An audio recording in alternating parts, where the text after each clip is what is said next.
What's up, everybody? Welcome back. Episode number 43, the Big Five Pod. I'm, of course, your co-host, Kyle Morello, and it's almost literally sitting next to me. Jay Copestick, how we doing? Yeah, I'm good. I can hear you a little bit from your bedroom, I but can that's hear all you right. too. Yeah. Um, Listen, people, this is the first time that we're recording in the same place as each other, although we are not in the same room because we don't have the capabilities of doing it together yet. One day we will have that. I'm definitely sure of that. But for right now, Cope's in my kitchen. I am, of course, in a familiar spot in my bedroom. But yeah, how we doing otherwise? I didn't mean to cut you off there, but had to explain the interesting caveat to this episode and a fun one at that. yeah, I mean, I'm not mad at that. Yeah, it's the first time we've done something like this. But yeah, I'm good. Shout out to everybody doing the Broad Street run Sunday, which we're probably gonna have to do in the rain. Not looking forward to that, but I'm looking forward to running. So shout out to everybody doing that. Trying to get rested up this weekend, eating right, getting some sleep, so I can be at my best and good to go for Sunday. So shout out to everybody who's running on Sunday. It should be a lot of fun.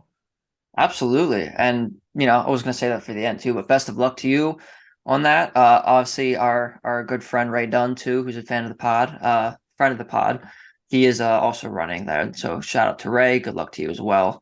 And good luck to all the participants. It's gonna be unfortunately a very rainy day. It's appearing, but it'll be a fun one. And we'll be cheering you guys on for sure. With that said, though, we're gonna go up and down Broad Street a little bit because that's the one street that runs through the entire city. We're gonna talk about some Big Five basketball here, so let's get into it. Actually, a decent amount to cover today, which I'm very excited about. First and foremost, it's a good thing that the NFL draft delayed us to recording until Friday afternoon because we had some news on Friday early afternoon that Jordan Dingle will not be returning to Penn. He has played his last game in a Penn Quicker uniform, which of course we saw and covered the Ivy League semifinals. But this is a really, and obviously, everyone's gonna say it's a big loss, and it is a really, really big loss. You can't really understate it. It's, nation's second leading scorer at 23.4 points per game last year, Ivy League Play of the Year.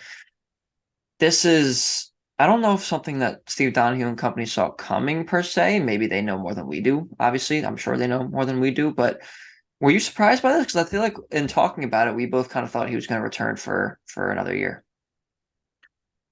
So yes and no, because obviously when we were at the Ivy League tournament and we were at the press conference after the game, it seemed like he was very excited to run it back with the group that they had returning to Penn. However, here's the deal: this guy was the second leading scorer in Division One for a reason. He is as good a scorer as this game has, and quite frankly, he's way too good to be playing. No disrespect to Penn or anybody, but this guy can go play major minutes at a Power Five program, and ultimately he can see what he does with it. He's testing the NBA draft waters, which I don't know. I didn't think he would do, but when you're the second leading scorer in Division One, you might as well. So I'm a little surprised because it sounded like he wanted to come back, but at the same time, you probably have people reaching out to him about major NIL money at a big school. And even though the Ivy League was very good last year, look at the run that Princeton made. Yale, I mean, Princeton made that run, and Yale finished the regular season number one. EJ Jarvis is going to Florida. They had a really good team. Look at all the guys at Cornell and a couple guys at Dartmouth that are transferring and going to play at Loyola Chicago, and Dame Delican and then Greg Dolan. So this is a really good conference. Paxton Wojcik from Brown is going to be playing at North Carolina. It was a really, really good conference. But regardless, Jordan Dingle is way too talented to be playing in just the Ivy League, and you couple that in with the fact that hey, I can probably improve my draft stock a little bit, or at least my interest, produce at a high division at a Power Five school, and certainly that opportunity is there, and probably with some money as well. So it's surprising because of the way that he talked. Sounded like he wanted to run it back, but you have to imagine that he had plenty of opportunity and plenty of interest from bigger schools that wanted to service. Yeah, it's I think it's surprising the fact that you mentioned that like he kind of seemed like after the Ivy League tournament that he wanted to run it back like you said, but also those are raw emotions of just losing with the team that you fought with all season, so I kind of get that as well. But like yeah, like you said, he's way too talented to I think to be playing in the Ivy League, and again, no disrespect, but it's the truth of the matter. I mean, if he's English second leading scorer in the nation, he should be probably at a high major school. And with that being said, I was going to ask you before we move on, like there hasn't really been any teams released yet, I don't think, but who could you see Jordan Dingle going to maybe or fitting in with? Everybody. I mean, everyone could use a Fair, score, right? fair. I had a friend text me this morning and asked me who I thought he was going to go to. And obviously, I want to see a list of schools because it's easier when because you could just, everybody's interested in this guy. Every single Power Five is probably going to be interested in him. You could maybe look at a Boston College or Stanford or California that's like, well, they kind of fit the academic profile that he's in. But at the same time, like I want to see a list. I want to see who's interested in him, and then we can start to break down those options. But also look at this. This is a move that comes pretty late in the process, and I'm sure Eric Musselman reached out to him as he does every other transfer. But you look at an Arkansas, and it's like they just brought in 4 guards, are bringing in a top 50 recruit who's another one, are could potentially bring back Evo Davis who's another one. So I'm sure there's schools that are interested, but at the same time, you already have a lot of schools that are starting to put a roster together that probably didn't expect a guy of his caliber to be available like this. And maybe they've already filled spots. So maybe that shrinks the list a little bit, but certainly this is a guy that a lot of people are gonna push. They might push players to the side and be like, "Hey, we're not going to recruit you anymore. We'd rather go at him." Or maybe somebody you transferred to a school is not going to get the minutes that they were promised because a school could bring in a Jordan Dingle who's going to play a lot of minutes, is going to have the ball in his hand. So it's interesting that it happens this late in the process. How that plays out, we'll see. But until I see a list and who's interested, I'm not going to make any predictions right now because I'm telling you, his phone's blowing up right now, and there's a lot of people that want it. Yeah, it's going to be a laundry list of teams interested. And listen, he's a hooper. He's going to have people wanting to bring him to be the point guard of their next year or more. I think he's a couple years left of eligibility. No, he's 1 year left of eligibility. This He's is last got year. so he's got to He's a COVID year too. yeah. Yeah. He took a So gap year. this was his last year of eligibility at Penn. But he did it. So he has 2 more years of high major eligibility potentially. So it'll be really interesting to see who clears some backcourt minutes for Jordan Dingle. It'll be very interesting. Uh, Keeping on the same Penn lines, we actually haven't really talked about Penn a ton this offseason yet.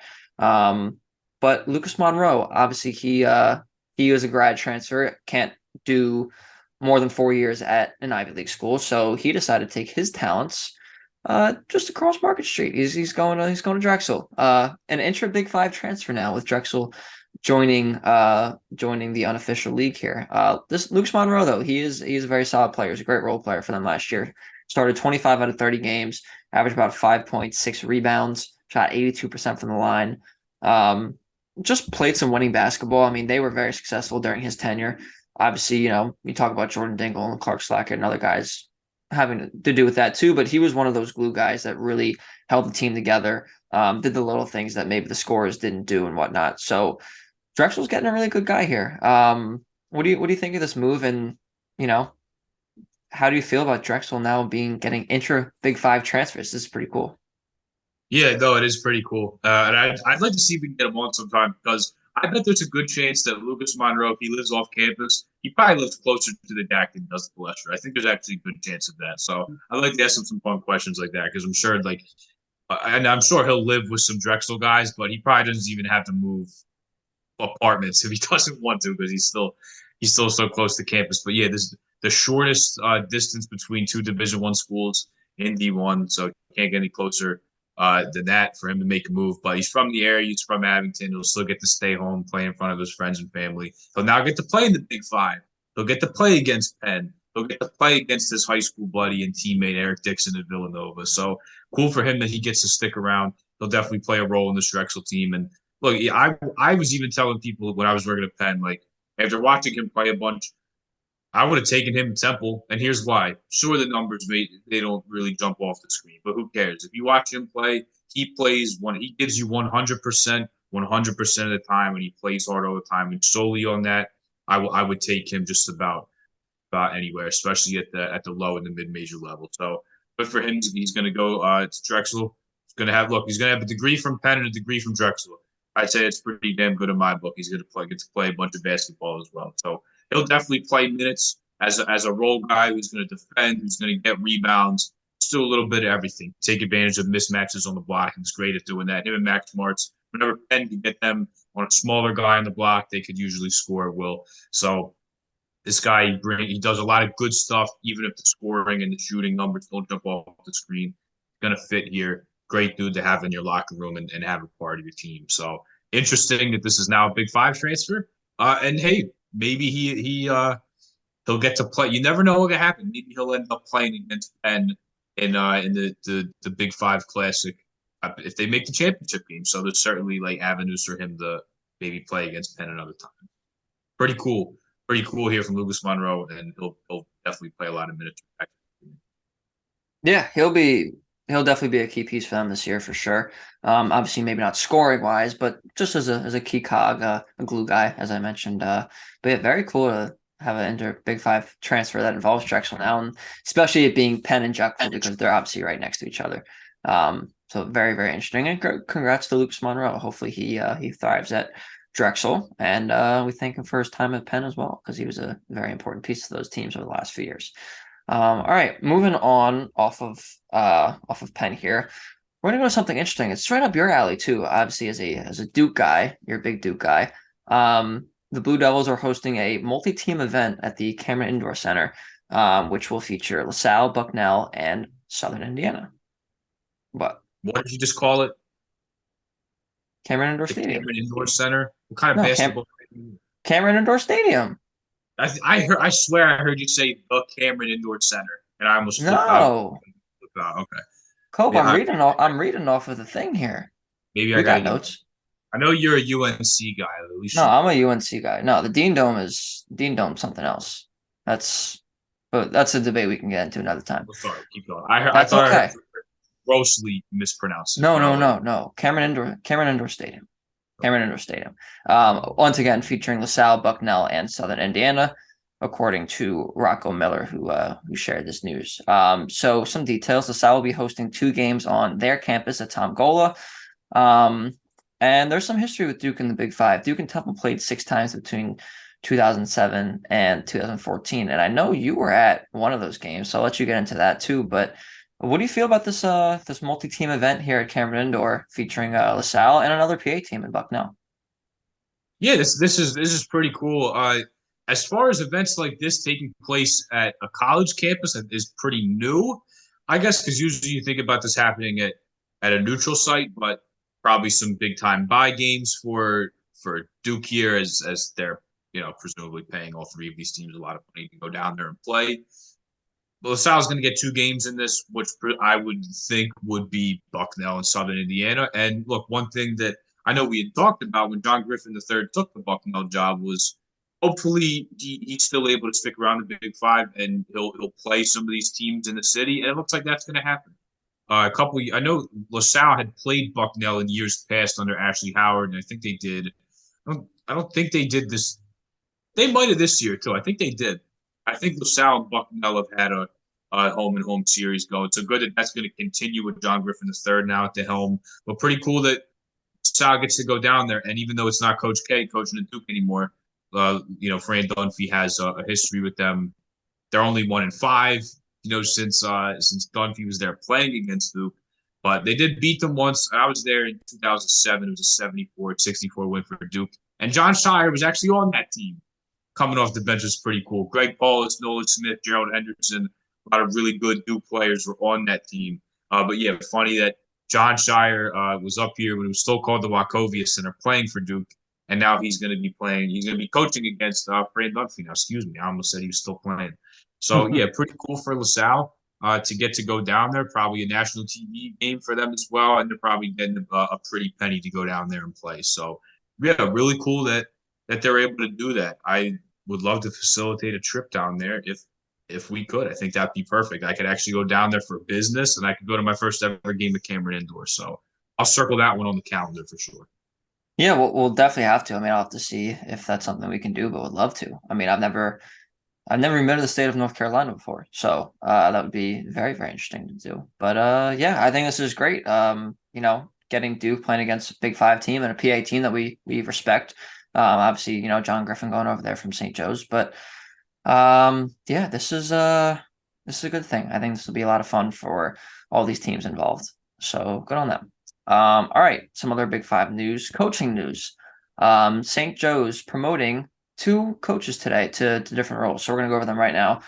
Justin Scott was the assistant coach. He got promoted to associate head coach. And Thomas Toe Boyle was the director of basketball operations. He got promoted to assistant coach.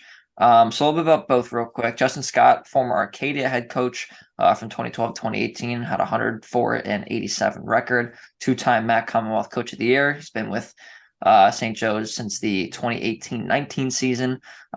He is also the stepfather of incoming recruit Xavier Brown.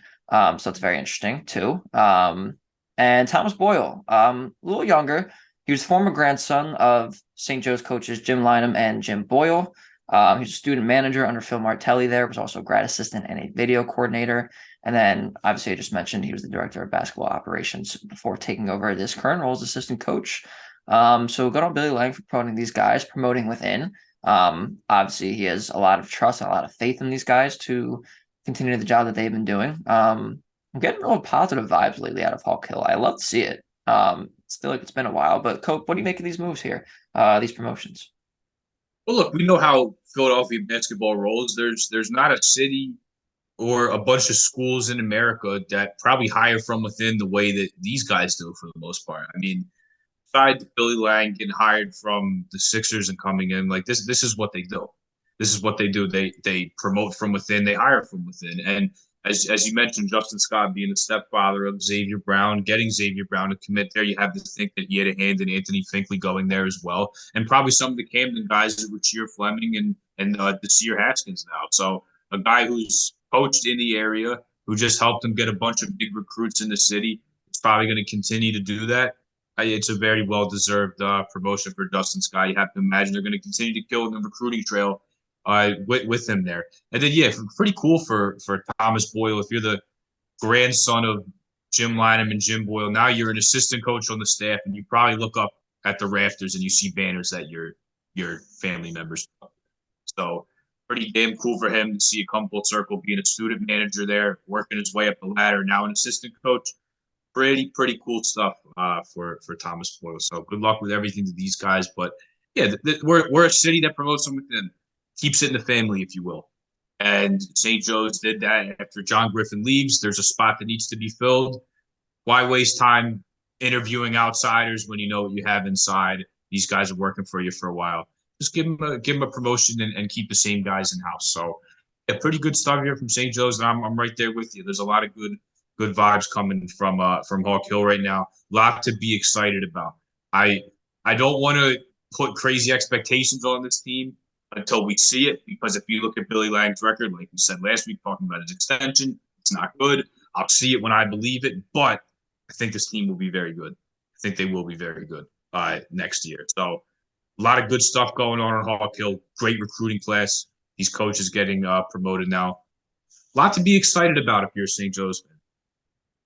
Yeah, lots to be. And yeah, I mean, we talked about the extension last week, and we don't need to go over all that again. But this is definitely something good, and the city does love to promote within the Philadelphia basketball culture, second to none. So Justin Scott and Thomas Boyle are now beneficiaries of it, even more so, and the best way. I don't mean that in a demeaning way in any means, but why would you want to leave Philly basketball? I mean, it's the best place to be, obviously.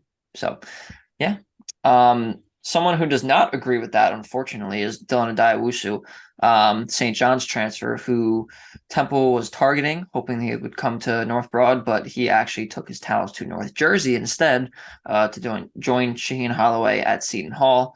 And I think we talked about him briefly before. That St. John's team was talented, but very flawed, very interesting last year. Definitely would have been someone who could fit the Temple system, but ultimately he's going up to North Jersey to Seton Hall. So what do you make of this move?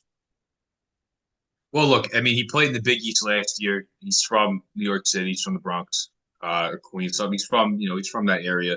So to still be able to play in the Big East at a high level and still be able to compete, I guess, to a degree, because Seton Hall has lost a lot of guys this year. Like, there's a lot of minutes that are there. Tyrese Samuels at Florida, they just announced that Tay Davis was leaving.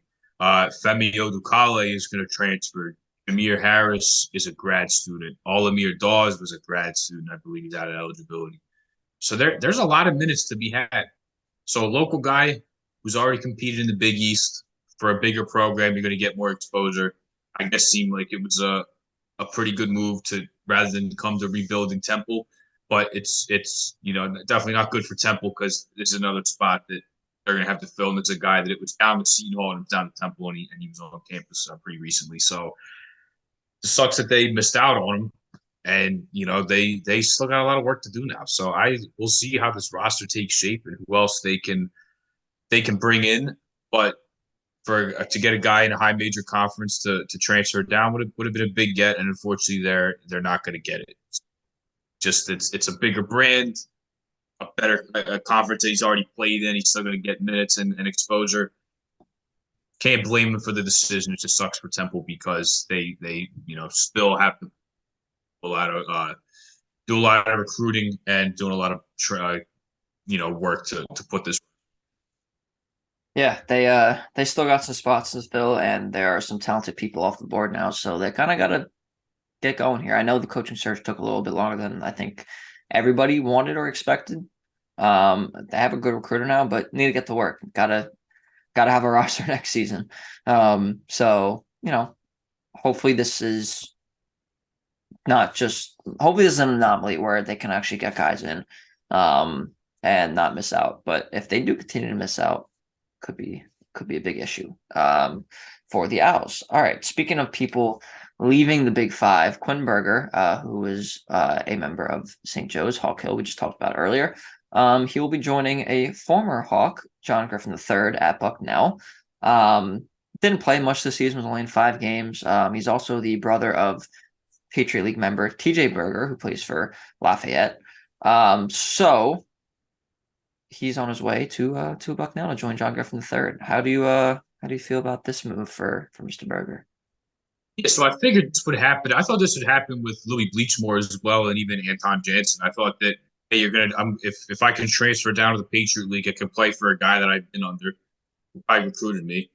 I think that would make sense for them to play. So hopefully he gets to play a lot more. I know TJ had previous stops at Georgetown and San Diego and was able to play a lot more and shoot the ball a lot more. When he got to Lafayette, it seemed like it was a pretty good spot for him. So yeah, hopefully Quin can play a lot more for a guy who he knows and knows what John Griffin's about and how he wants to play. And also, hey, pretty cool for the Berger family that they're going to be playing against each other. Lafayette had a good run even after Mike Jordan had to step down. Hey, give Lafayette credit. Yeah, Colby beat him pretty good in the conference championship game, but after having a so-so year, the coach steps down.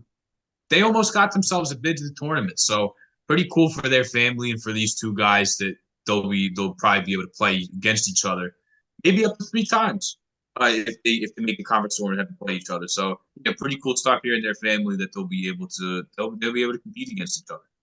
Yeah, absolutely. It's very cool.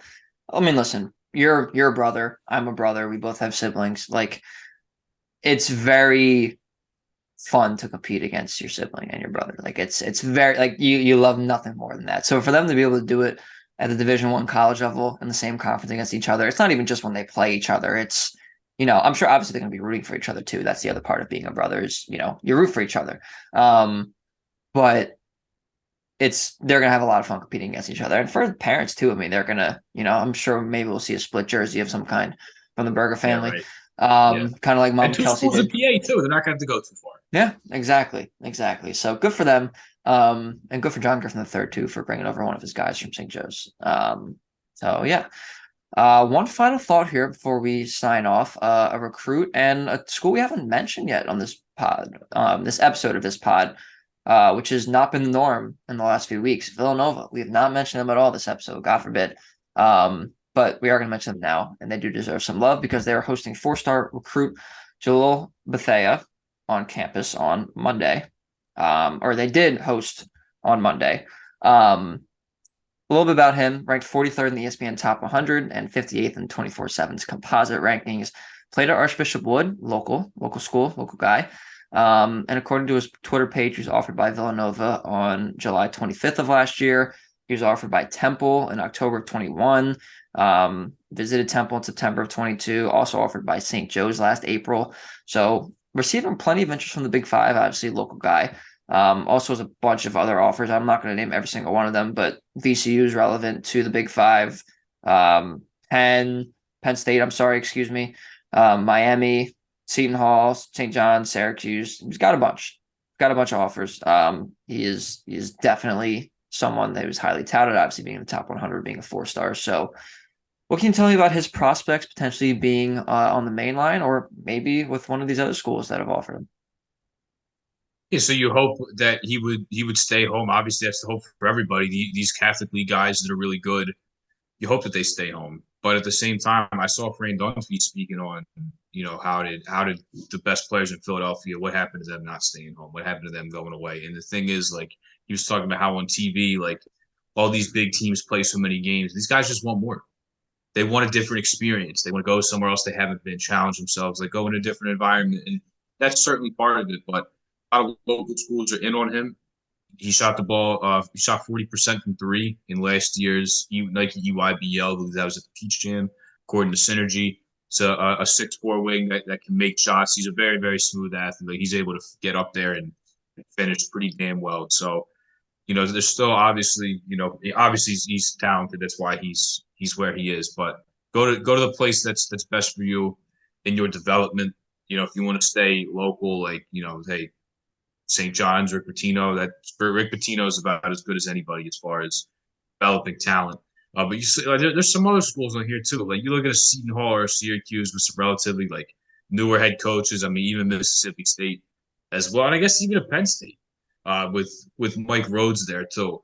So a lot of programs, and even look at Maryland, like, second-year guy in Willard. Georgetown's got a first-year guy in Ed Cooley. Like, I feel like there's a bunch of schools here with some newer guys there. Maybe he was offered by the older administrations, and then, are they going to and then the question is, do they re-offer him? Do they want to bring him on campus? Is he a part of their future plans? So I think there's going to be a lot of schools that are added here.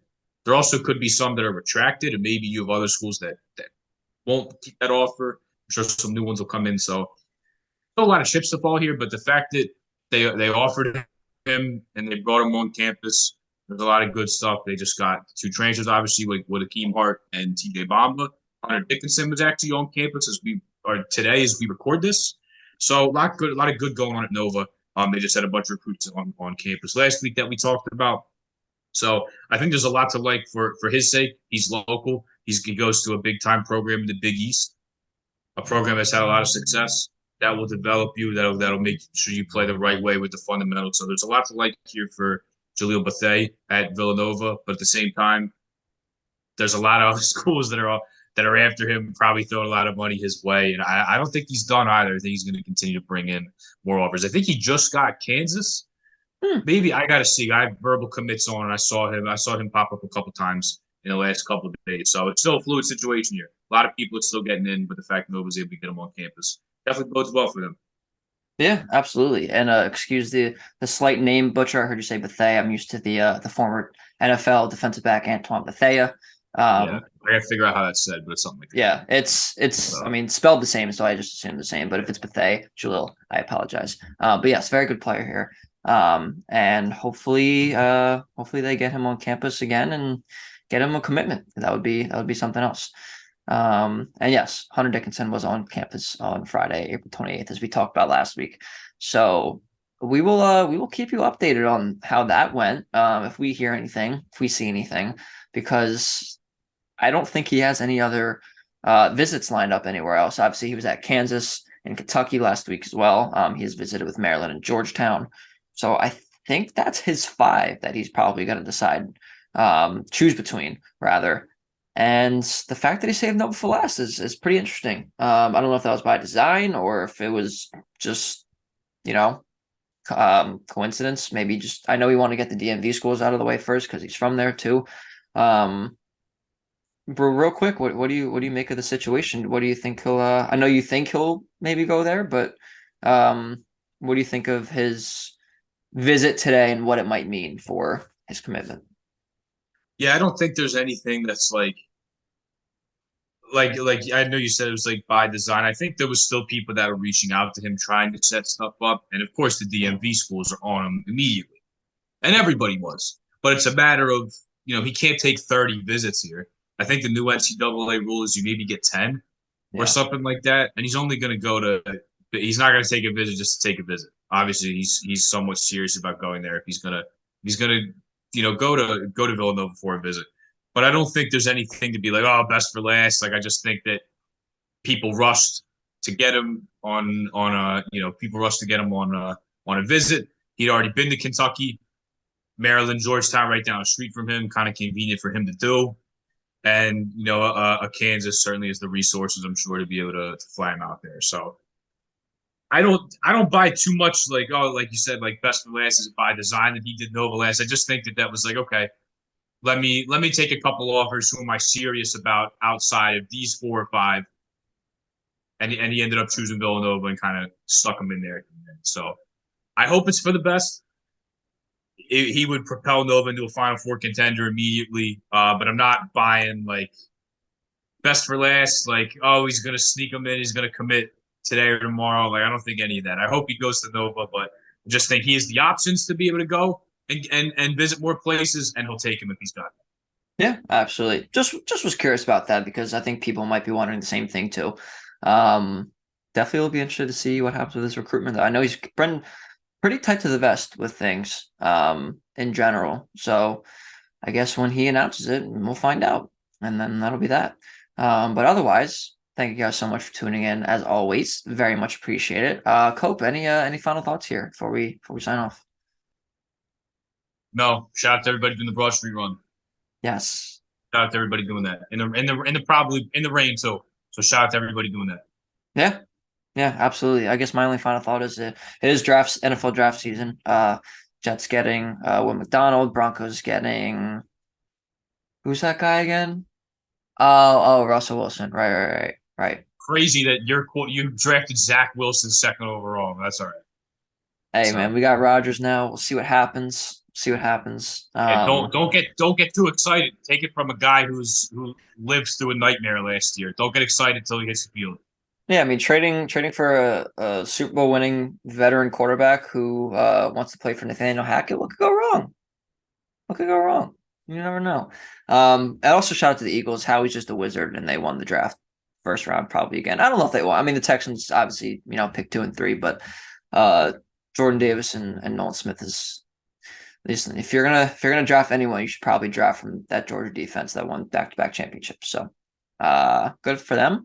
And yeah, that's all we got. So, like I said, thanks again, as always, for tuning in and listening. We very much appreciate it, even during these off-season days, which I'm going to say a lot over the next 3-4 months, but definitely much appreciated. And yeah, make sure you subscribe to our YouTube channel. Make sure you follow us on Instagram and Twitter, especially Twitter for all updates on everything at Big Five Pod. And make sure you listen to our audio-only versions too on Apple Podcasts and Spotify. So that's all we got. Cope, good luck on the Broad Street run on Sunday.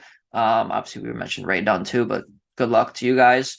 Go kill it. We'll be rooting for you, and we'll hear back how it was on Sunday night or Monday when we record. So we'll talk to you then.